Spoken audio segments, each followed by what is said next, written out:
Hello, everybody, and welcome to Nessie's Dead. As always, we are your hosts, Spencer and Helen. Hello. Hello. I'm excited. I'm excited. I have no idea what you've got going. The only hint you gave me was the 1940s. Mm-hmm. That could be anything. What Literally do you anything. mean? Literally. Not fair. So it takes place obviously during the 40s. You know this. It took me forever to figure out what I wanted to cover this week. Same as me last week, yeah. And every time I came across something, I start researching it and it gets really boring. Or there's not enough information for a whole episode. And all of a sudden, everything keeps falling flat. And then I kind of had some stuff on the back burner that I settled on.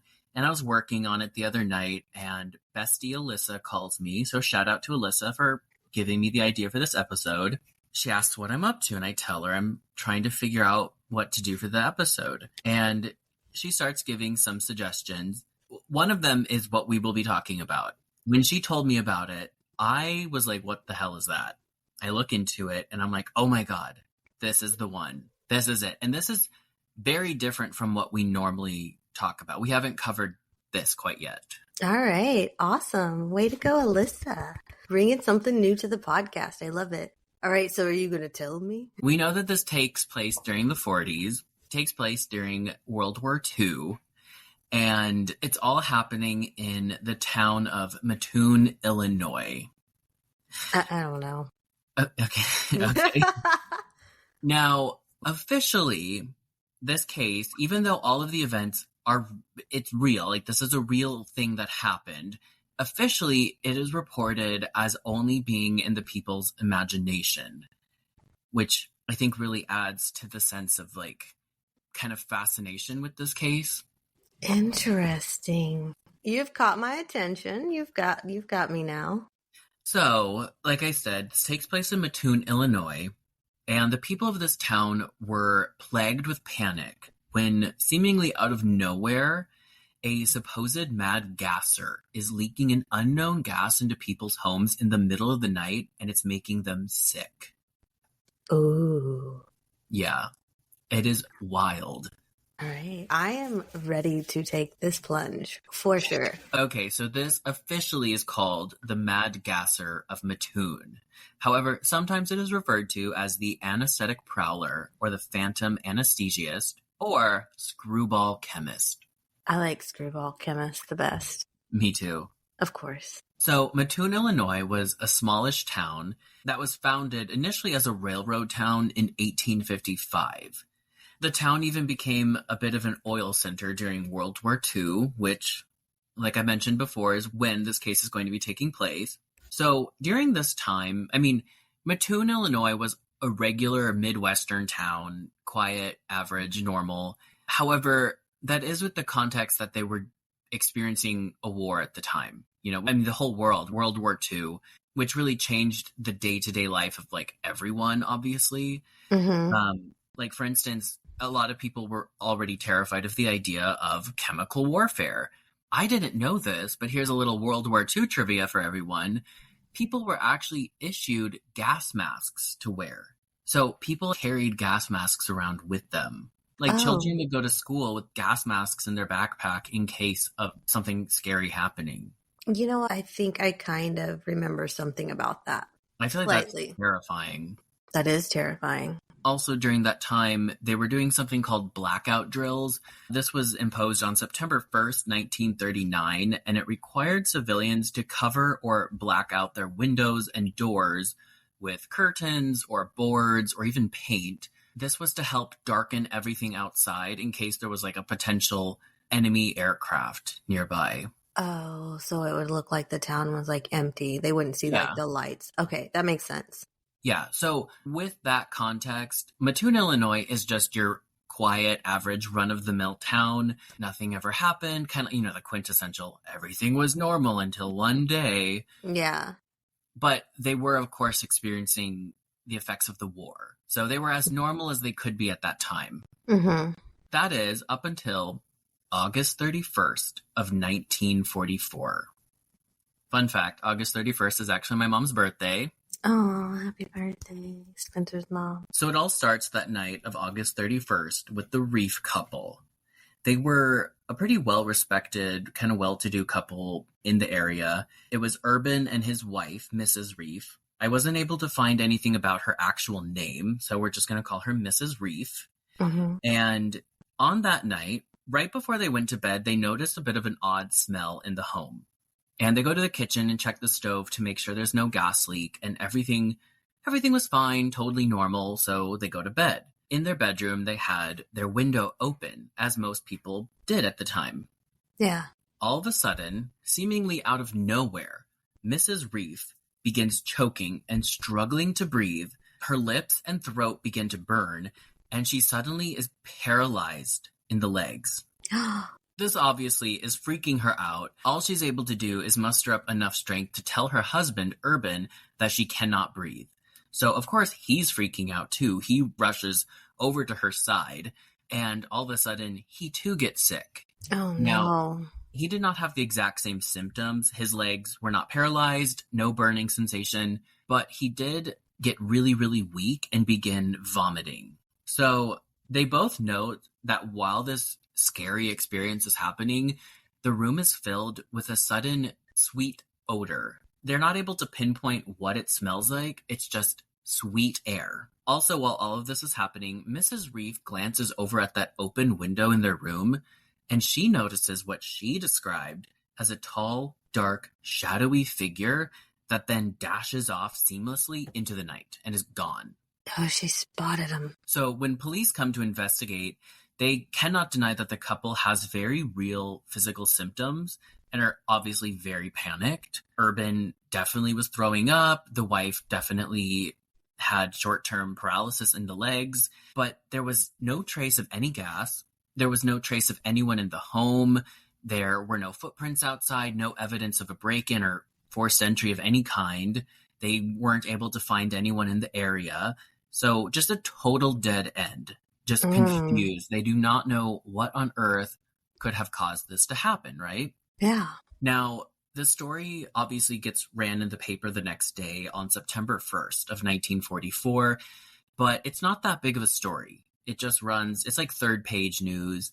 And with that, the police do put out a statement telling people in the town to be cautious and to close their windows at night. However, no one listened to that suggestion from the police because at the time, not many people had AC. So people were sleeping with their windows open. It is late summer, so it is hot outside.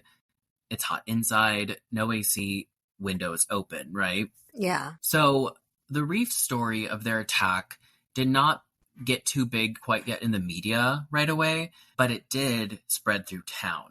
Everyone in town was talking about what happened to everyone's favorite Reef couple. And because the Reefs came forward with their incident, this inspired other people to come forward and say, oh, I had the same thing happen last night or last week or a few weeks ago. And all of a sudden, everyone's talking about a shared experience of some kind of gas coming into their home, making them sick. Is it because they want to be a part of it, or I is it don't because know. it happened to them? Maybe both. Could be. But then later that night, on September 1st, the Mad Gasser strikes again, this time at the Kearney household. So at home was Eileen Curie and her daughter Dorothy. Her husband, he was a cab driver and he was working the night shift or whatever, so he was not home. But Eileen and her daughter Dorothy were not home alone. Her sister, Mrs. Reedy, and her sister's son were staying with them at the time, so they were also there. However, they were not all in the same room during the attack. So just to note that. Okay. But around 11 p.m., Eileen Kearney and her daughter Dorothy make their way to the bedroom to go to bed. So they're sharing the same room. When suddenly Eileen notices a bit of a sweet odor in the room, and she assumed that it was coming from some flowers underneath her window. Her window was open, of course, and she just thought that she could smell the flowers. Which, I'm sorry, but wouldn't you have smelt them before? Yeah, Or wouldn't you be like, oh, those are roses I'm smelling? Like, you would know if you know the flower, right? Unless it was a windy night. Maybe she just thought they had like bloomed more. Maybe. And she was Maybe she like, planted them oh, that day. I don't know. or maybe she was like, oh, you can really smell the flowers tonight. That's Maybe. unusual. Yeah. Yeah, probably. Mm-hmm. Anyway, so after she smells the sweet odor, which ends up not being from the flowers, she suddenly has that same burning sensation in her throat and on her lips. She is struggling to breathe and also has paralysis of the legs. So she's panicking. She collapses to the floor because her legs are not working. She calls out for her sister, who is in the other room. Her sister rushes on in.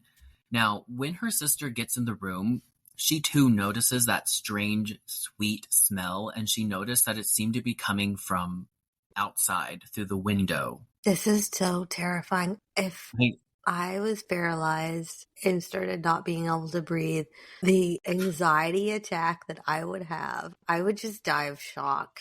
I know. Dead. Thankfully, no one dies in this case, so Okay, because that's a I plus. wasn't there. That's why. Yeah. So her sister is trying to help. She ends up calling the next door neighbor over, and he comes over and tries to help as well, and then he ends up calling the cops. Upon arrival, the cops yet again find nothing. No traces of gas, no signs of forced entry, no signs of any prowler, no one was outside that they could find, no footprints. Again, like the same thing that happened with the Reef couple. Yeah. So, because this is the 1940s and Eileen was just a woman at home, they call her husband, who again was out working, and the husband rushes home and he arrives home by it's like half past midnight.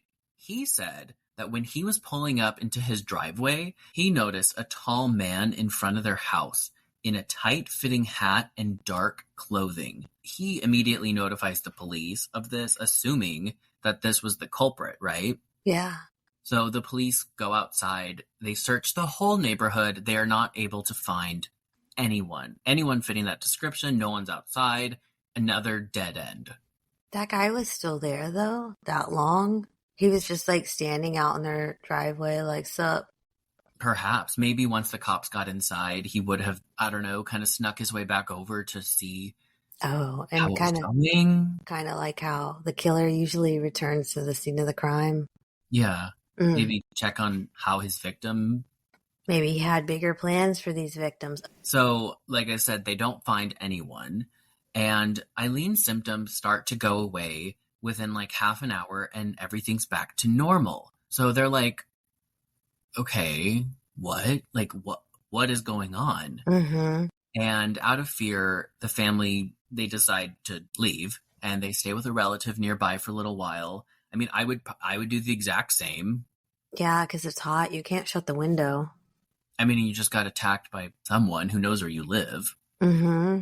Yeah, like you can't just like shut your windows and lock And your you don't see doors. this person. Like, I mean, and if it is a gasser, for all you know, they could be going through your air vent, under a door. I mean, there are a lot of ways that gas can get through. Oh, yeah, definitely. So it was after this report that it really started to flood the media. And all of a sudden, every newspaper is talking about it. And eventually, not quite yet, but eventually it goes national and global. Like other countries start reporting about the Mad Gasser of Mattoon. Oh, wow. Now it's finally making the front page. So it makes the front page on September 2nd, 1944 in the Mattoon Journal-Gazette. The main headline read, "Anesthetic Prowler on the Loose." I don't know. I kind of like that title too. Yeah, it's a good one. It sounds It's scary. It does. I feel like this is scarier than a lot of the other stuff we talk about. Because gas, you can't see it coming. Yeah. And what if you're home alone and then you're paralyzed and you can't breathe and you can't move? Mm-hmm. And the description of him being like shadowy and just disappearing and no one can find him. So this, of course, is sparking a flood of reports coming in. Now that it's all over the newspaper, more people are coming forward. And they're like, oh my God, me too. Oh my God, like more people are seeing it and having this happen. We're all in this together. And so everyone's talking about it and coming forward with their own experience, most of which is all very, very similar. I just wonder how much of this is people going off of what the paper said or what somebody else said. Yeah. No? Yeah, just imagination. Yeah. Now, a lot of the people that were claiming to have seen the Mad Gasser, for the most part, they all had a very similar description for it. Many people were saying that they were very tall, with very dark and very tight-fitting clothes and a tight-fitting hat. Like a ski mask? Like a beanie? Because I didn't they don't wear hats in know. that day? Like a lot of hats in that Yeah, day? like a brimmed hat was very, like the Yeah. Hat Man. Mm-hmm. Very common to wear a hat at the times. Along with that, a lot of people who claimed to see him also made mention of how quickly and how easily he could just disappear. Like, they don't see him running off. He would just kind of dash and be gone and vanish into the night, which of course makes it even creepier. Mm-hmm. And a lot of people then also claimed to have seen him carrying something with him. They believed that this was the device that was being used to pump gas into people's homes. Mm-hmm. For the very few that were able to see his face, or what I guess where his face would be, they said that it was just shadowy and just dark with no facial features, almost like a ski mask. Yeah, so maybe he was wearing a ski mask. Yeah, so a ski mask or some kind of dark face covering, a tight hat, and dark, tight-fitting clothes, carrying some kind of device, and he's able to seamlessly vanish into the night. I love it. It sounds like a horror movie. I know, it's like horror icon. Mm-hmm. The Gas Man. Mad Gasser. Or Chemical Screwball. Or Oh, Screwball Chemist, that was it. yeah. Yeah. So with this front page story, now, like I said, it's just like really blowing up in the media, and now it's leading to people discussing theories. The police, they come forward saying that they're convinced that this substance, this gas, is either chloroform or ether, and that it is being sprayed into people's homes in the form of a mist. And I think that they were under the impression that the mist was making it less detectable. I feel like ether was much more popular back in the days. Like, you never hear of ether these days. No, not at all. Uh-uh. I don't know if it was like, was it in the 40s? I feel like it was more turn of the century, like late 1800s. Yeah, like you don't hear of it at all. Nobody's like, oh my gosh, I got ethered the other night. Like, No. I don't even know what it does, I think it's similar to chloroform. but people used to get high off of it, right? Maybe. I think they did. Maybe. I don't know. Also at this time, the papers were suggesting that the Kearney attack was meant to be a robbery because the family was, I guess the day of the attack, they were seen counting money from inside, but for where they were standing in the house, supposedly someone would have theoretically been able to stand outside and see into the house and see what they were doing. So the theory was that someone, the Mad Gasser, saw that they were counting money from outside and was going to rob them. However, no, there was no robbery, Mm-hmm. and no other victims ever came forward with claims of a robbery at all. That kind of got thrown away. Yeah. Kind of a coincidence there for sure. Yeah. I think people were just kind of trying to come up with ideas as to why the Mad Gasser would choose the houses, but it was completely at random. Yeah, because you always kind of want to know why, just for your own sake of like, let's make sure we're not doing that, or that's what we do, you know? Well, it's like a serial killer usually has an MO. Yeah. So the same night as the Kearney attack, the supposed Mad Gasser also made way to the nearby Ryder household. Mrs. Ryder was home alone. Her husband was also working a night shift. She did not get too sick, but when her husband came home in the morning, he said that she was freaking out and concerned about an odd smell that she was smelling in the middle of the night that made her lightheaded. So Mrs. Ryder had a very easy ride with it. You know, she was not paralyzed. She was not burning. She was not choking. She was not vomiting. Yeah. So I wonder if it's becoming imagination at this point. Perhaps. Out of fear. Now, right after the Ryder household was attacked, I believe on the same night, another report comes in. Now, this household remained anonymous, but That's interesting.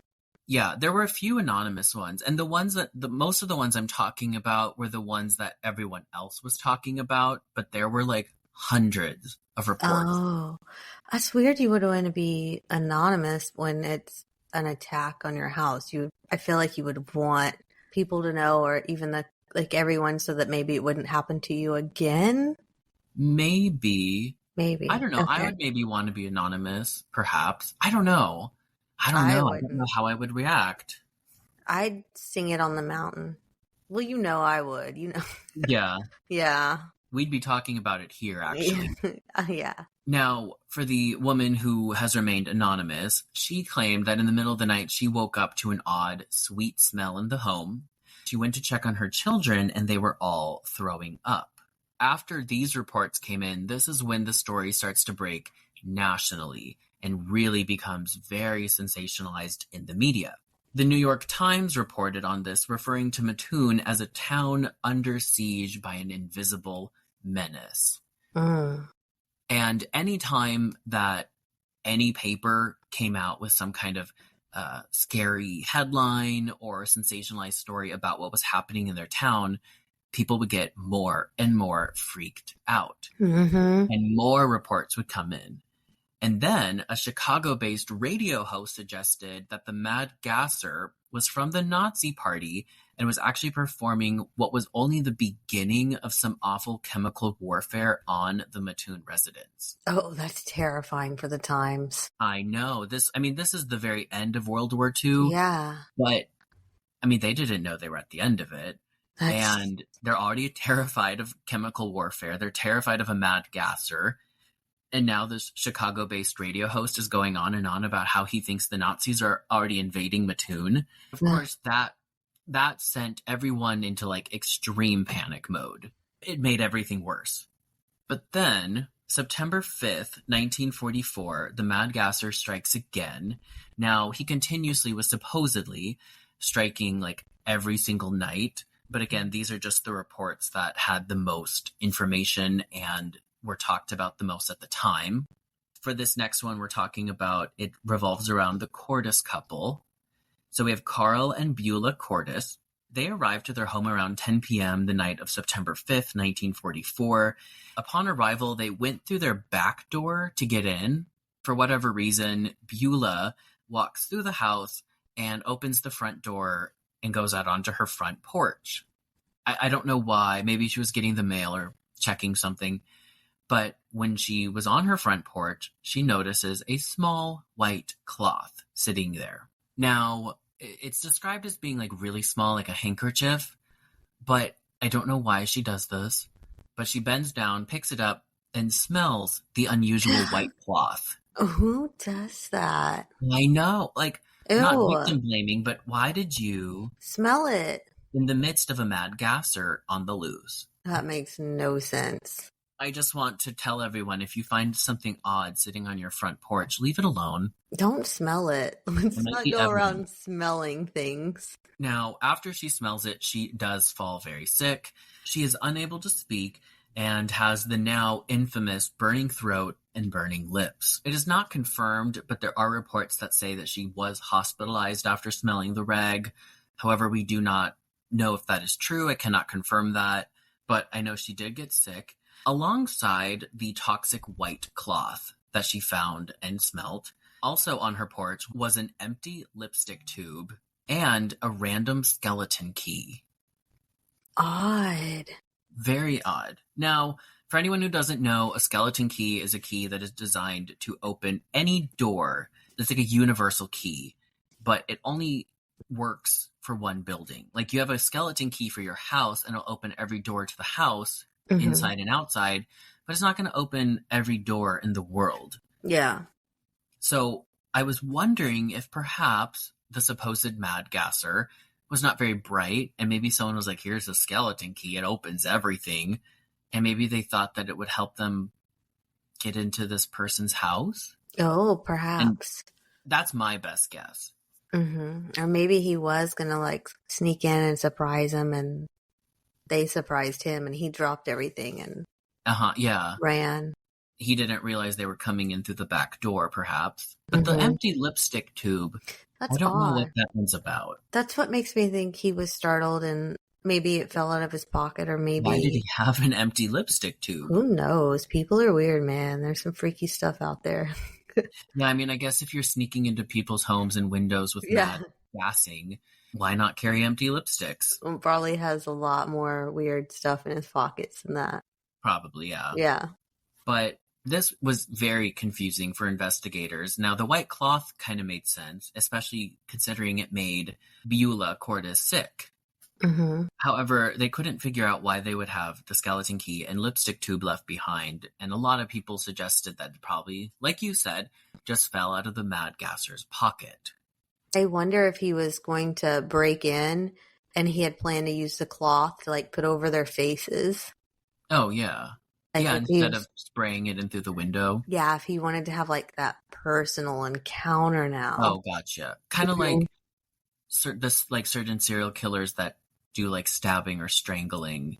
Mhm. They're I get what you're saying. Yeah. Yeah. Not that I relate, but I know what you mean. Yeah, I okay. know what you're talking about. You're like, I don't relate, Anyway, but I see you. I get you. so like I keep mentioning, the town is absolutely panicked and things just keep getting worse for everyone. Now the town is starting to go into somewhat of a lockdown. They're already experiencing these blackout drills issued by the government and the gas masks that they Hmm. were issued. And now this town is having to kind of hide out from a mad gasser.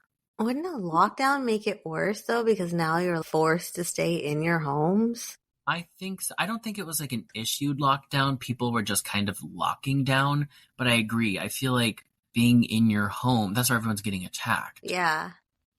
But they were finally closing and locking windows. So that's a plus. Ugh, it's gotta be hot and miserable. I'm sure. Ew.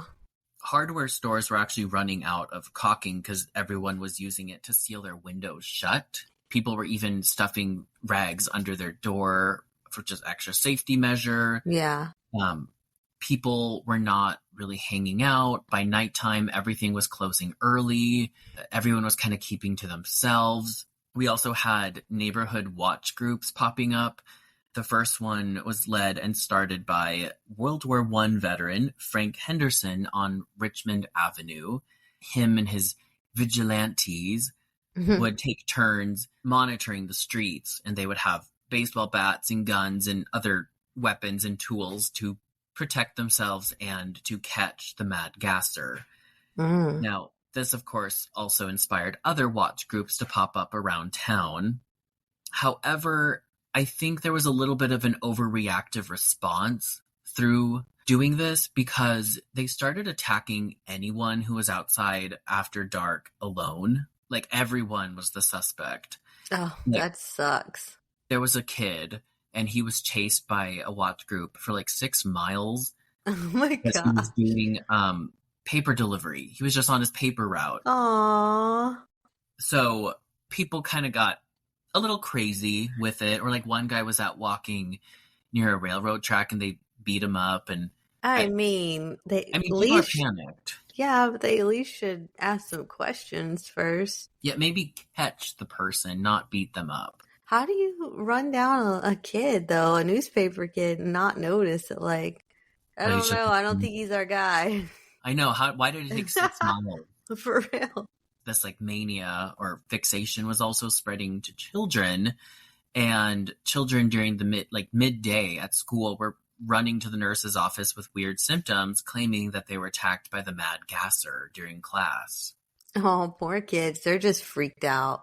Yeah, they're just responding to everything, but they're also on the flip side having fun with it because they were playing a game called the Gasser, which was like a reverse tag. And there's one person that plays the gasser and everyone else has to try to catch them. Oh, goodness. Did you play that game as a child? No. You weren't playing gasser? No. So more and more reports continue flooding in. More and more panic is just spreading through the town. And everyone's kind of coming out with pretty much, again, the same story. People were noting a lot about the smell. Everyone said that it was sweet. One person said that it was like maple syrup infused battery acid. Oh, that's interesting. Very specific. Yeah. Another person, or a lot of people, were saying it smelled like a sweet chloroform, and others were describing it as over-ripened flowers. How do they know what chloroform smells like, though? I don't You know. just know this back then. You're like, I can smell chloroform from a mile away. Yeah, people, if anyone who's coming forward saying it smells like chloroform, the police probably should have looked into people around them. Definitely. So in regards to the people that were coming forward with reports of attacks, I want to go over some of the statistics around it. Predominantly, 80% of the reports came from women. Women seem to be the only ones that were really getting affected with the symptoms, specifically the burning throat, the burning lips, the inability to breathe, and the choking, along with the short-term paralysis of the legs. So just women. I mean, men were 80%. also 80%. 80%, yeah. Okay. But note, the stories that involved a husband and wife, the wife was the one who would get sick first, Yeah. was mostly sick. The men maybe start vomiting and feel weak, but a little bit of weakness and vomiting is nothing compared to paralysis and grasping for air. Not at all. And then the men that were affected predominantly were older or had health conditions already. And then children were essentially completely unaffected. There were children who got the symptoms after the mad gas attacks, but it was almost nothing. So it was predominantly women. That's interesting. What kind of gas is this? Yeah, so that made investigators even more confused. Yeah. That they were like, okay, so it only affects women, and when it affects women, it affects them this way, but men get affected differently, and we can't trace it, but it smells sweet. Very confusing. This is odd. Mm-hmm. Now, all of the reported attacks happened at night, usually around 10 p.m. to 3 a.m., and whatever area was reported in the news was the area that had the mad gas reports the next day. So if they're talking about, say, Richmond Avenue, then the next day, people from Richmond Avenue were coming forward saying the mad gasser got them that night. I thought this was very odd, but the attacks were more reported in the well-lit areas that had police presence nearby. That to me doesn't make much sense. Yeah, you would think it would be the opposite. Yeah, exactly. Huh. Unless it's a very ballsy person. Maybe they like that. Yeah, they like the adrenaline rush. Yeah, kind of like the weepy voice killer. Oh, yeah. Or the smiley face killer, or any killer who calls and confesses and then doesn't get caught because they get off on the thrill of getting away. Yeah. But now the FBI is starting to get involved. The local police obviously were just reaching dead end after dead end, so they reach out to the FBI and they're like, hey, we need help. So props to you for not just trying to solve it yourselves. Yeah. I think that was a good move. As county sometimes tries to do. Yeah. Alongside the FBI and other official investigators, professional chemists were also coming in to help assist with the case. Now, Illinois Criminal Investigation Laboratory sent Richard T. Piper to investigate, and he came to the conclusion that the chemicals found on that small white rag at the Cordes home. Oh, yeah. They have evidence now. Yeah, this is the only tangible evidence they have that doesn't go away after a short period of time, like the symptoms. So when he looked into this rag, he came to the conclusion that it had chlorpicrine on it, which was commonly used in chemical warfare at the time. What's a chlorpicrine? A chlorpicrine? I don't know. I'm not a chemist or a mad gasser. Oh. But it was used for chemical warfare, so it probably is not a super safe chemical. I think you're right on that. Now, I will note, we have to take his findings of this white cloth with a bit of a grain of salt because he was not a chemist. And before getting involved in the case, he even mentioned how he's not a chemist, he doesn't know chemistry, but he read up on it beforehand. So a lot of people are like, okay, what does he know? He's not a chemist. Yeah, that doesn't make sense. We can read up on something and... Yeah, he was just an investigator. It doesn't mean it's our line of expertise. Exactly. But then we have chemical warfare expert Dr. Richard Carlson come in, and he tested samples from the attacks, and nothing came back. Nothing at all. There was no trace of any kind of chemical whatsoever. So now they're even more confused, right? And well, how long in between the testings? I'm not sure, but everything happened, like the predominance of this was within a 10-day Oh, period. so like boom, boom, boom. Yeah. And I'm Mm, sure he tested the rag as well, I would assume. yeah. I was just wondering if it faded off by that time. It could have. Mm, That's what the police's initial theory was that it was something that would just go away really. yeah. But doctors in the area were also examining victims who were having these symptoms after the Mad Gasser attack. And the doctors were able to confirm that their physical response was very, very real. And they were obviously sick for the duration of the time that the symptoms last, which was like for the paralysis of the legs, that was usually anywhere between 30 minutes to 2 hours.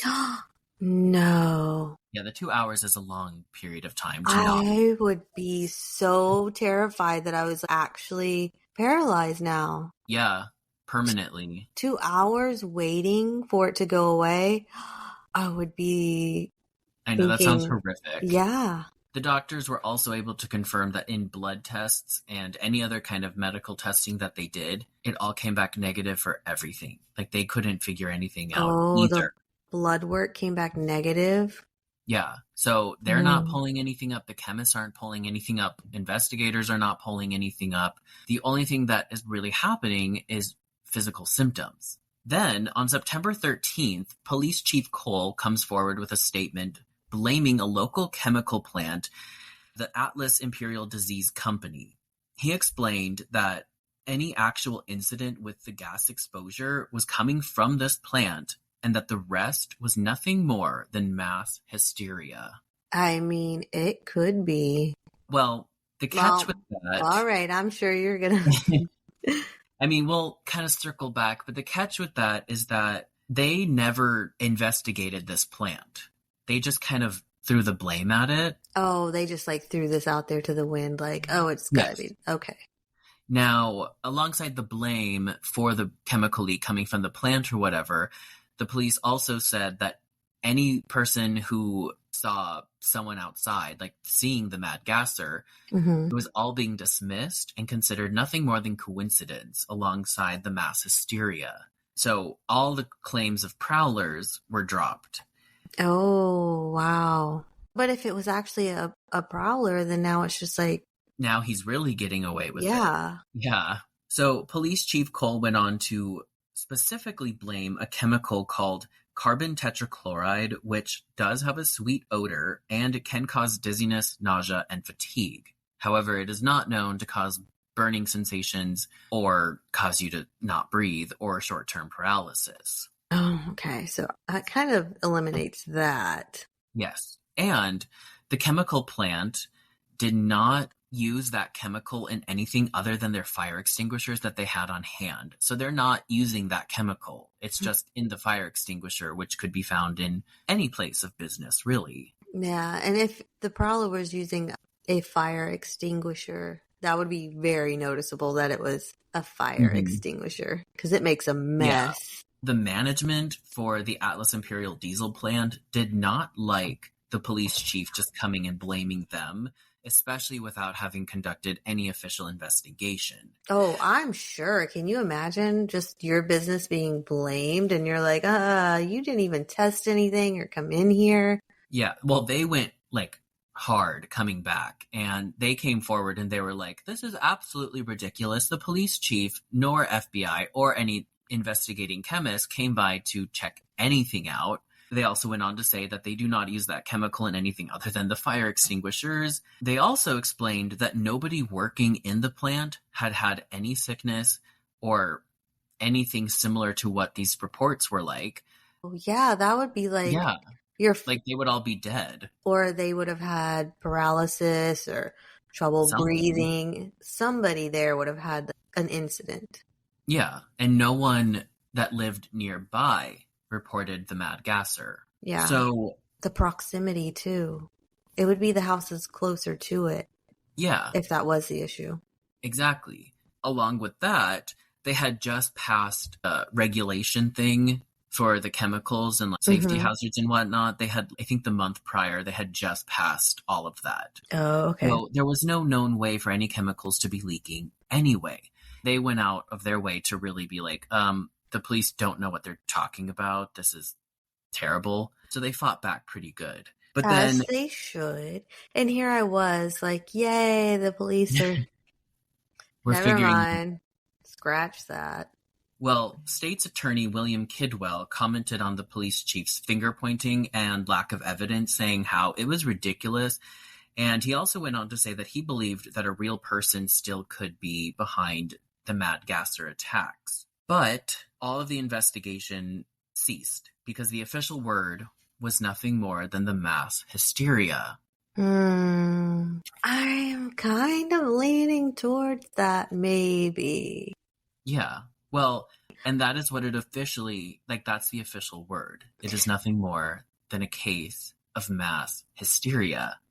The only thing that kind of gets in my way is the paralysis. Well, Oh? yeah. Oh, okay. I don't know. But for now. Okay, sorry. I keep jumping your gun. My bad. So on September 28th, the paper that was going on and on, sensationalizing the story, changed their whole tone and ran the headline, quote, "Experts suggest fear, not gas, behind attacks." They actually published a full analysis from psychologist Dr. Eleanor Sadler. I guess she got word of what was happening in Mattoon, Illinois, and she did like a deep dive and wrote a whole paper on it at the time. And she compared the Mad Gasser case to mass hysteria from 1937 in Montreal, where a mad slasher was attacking women with razor blades. However, none of the attacks ever were real, and no one was ever harmed during the mad slasher attacks of 1937. The hash-slinging slasher. Yeah, the real hash-slinging, well, I guess not real. It was Yeah. the mass hysteria hash-slinging slasher. But that was nothing more than mass hysteria. So suddenly, the topic in the media was not discussing a crazy mad scientist leaking gas into people's homes. Instead, it's reporting on a small town that let fear get the best of them. After these articles were coming out saying that it was nothing more than mass hysteria, the reports stopped. Oh, well, I'd be embarrassed if I reported after that, even if it did happen to me. Well, people did. Not much and not for long, but the police had a little bit of a different approach for that following week to 2 weeks after the mass hysteria claims came forward. And they were investigating it not to find a prowler or anything like that, but to help calm the people down and help them understand that it was all in their imagination. A lot of people were also like, you can't tell me what to believe. I know what I saw. But after a little while, after more of the reports kept coming out, especially nationally, talking about how this was just a crazy case of mass hysteria, it all just dwindled and stopped, and people were like, you know what, maybe I did imagine it. Maybe my symptoms were triggered by fear and not a phantom gasser. That's really bizarre. Because how would the first person... I feel triggered like... it all? Yeah, I feel like they would have actually experienced this paralysis and everything. Perhaps. What if it only really happened to one person and everyone else? I don't know. I feel like paralysis is very hard for your brain to be like faking it. I could see like I can't breathe and I don't know about paralysis. Maybe, but let's maybe discuss mass hysteria. Oh, okay. All right. Educate me. So mass hysteria, which is also referred to as mass psychogenic illness, is defined as the spread of illness-based symptoms in a population where there is no infectious agent responsible for contagion. The physical effects can be very real, but come from fear and nothing more. Now, the earliest known was the dancing manias from the Middle Ages. Are you familiar with that? A little bit, yes. Is that where they danced and for like days they didn't stop? Okay, yeah. So that was actually, it's like a social phenomenon that happened a ton. It wasn't just like, because I think people have this idea that it happened once. I'm pretty sure I've heard it's happened several times. Yeah, like a lot. And it was really common in the Middle Ages for whatever reason. I blame the rats. Maybe. So these mass dancing manias are a social phenomenon where groups of people, sometimes of the thousands, break out in dance for seemingly no reason, and they're seemingly unable to stop. Some cases, like you mentioned, they would dance until they dropped and collapsed from exhaustion. Theories for this include ergot poisoning. This is a type of fungus. I think you can unintentionally eat it from wheat, and it is believed that ergot poisoning is behind another mass hysteria, the Salem witch trial. Yes, I was going to interrupt you. Yes, definitely. So I've the heard Salem that. witch trials the whole time were people getting high off bread, Yeah. hallucinating the devil. Cool. Wild times. Wild. But this fungus can also cause hallucinations and involuntary convulsions, but it's not known to cause people to dance. Some suggest that the dancing came from excessive stress, so people were just really stressed out in the Middle Ages, so they all danced. I think that makes sense. We also have one theory suggesting that it was staged by outlawed pagan groups trying to do dance rituals using the mass gathering as a cover-up. But what I want to know is, how do they convince a bunch of strangers to join this random dance party with no music? Yeah, that's a stretch. Yeah. I don't know. I feel like maybe people were like, hey, if we all do this, we can get out of our servitude for the day. And everyone was like, I would definitely rather join this dance group and pretend I'm crazy than go to work today. Yeah. When it comes to mass hysteria, and I have a few more examples to touch on, but I think for the most part, some of it is very psychological. And I'm not saying I don't believe in it, but at the same time, I think sometimes there's more to it, maybe from an unseen force.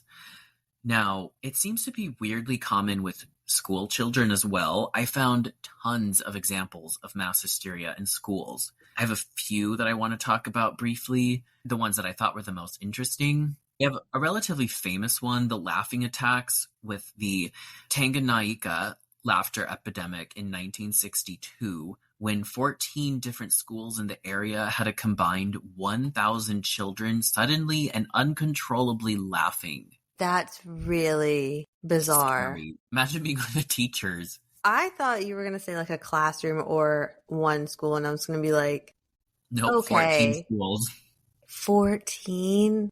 That's unexplainable. They don't know each other. You know, they're not. Yeah. That's weird, but that's considered mass hysteria. Now, in 2011, we have the Leroy Junior Senior High School in upstate New York. With this, we saw students having sudden symptoms similar to Tourette's syndrome. After first believed to be from drugs or carbon monoxide poisoning, no culprit was found, and the symptoms subsided, like at the end of the day. The whole school? I don't know how many, but there was a decent chunk. And then, October 2023, over 100 students at St. Teresa's Erigi Girls' School in Kenya were hospitalized after having these rapid leg and arm movements and sudden headaches. They didn't find out why. It's just random. Yeah. And then back to the Middle Ages, this is my favorite. There was a French convent, and they put on essentially what is considered a cat concert, where all of the nuns suddenly began meowing uncontrollably. I would like to have been there for that.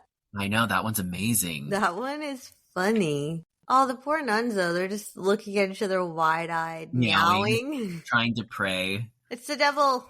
That's probably what they thought, yeah. Oh, terrifying for them, because wrong crowd. Yeah. Good joke. Wrong crowd, yeah. Ouch. Poor nuns. Oh, I bet the panic attack they were having. Oh, yeah. Ugh. But no leg paralysis. No. But then there's one more thing considered mass hysteria, and I know you and I, we might believe all the rest are mass hysteria, right? I don't know, that laughing one is weird. Yeah. This one I know you and I are not going to say is mass hysteria.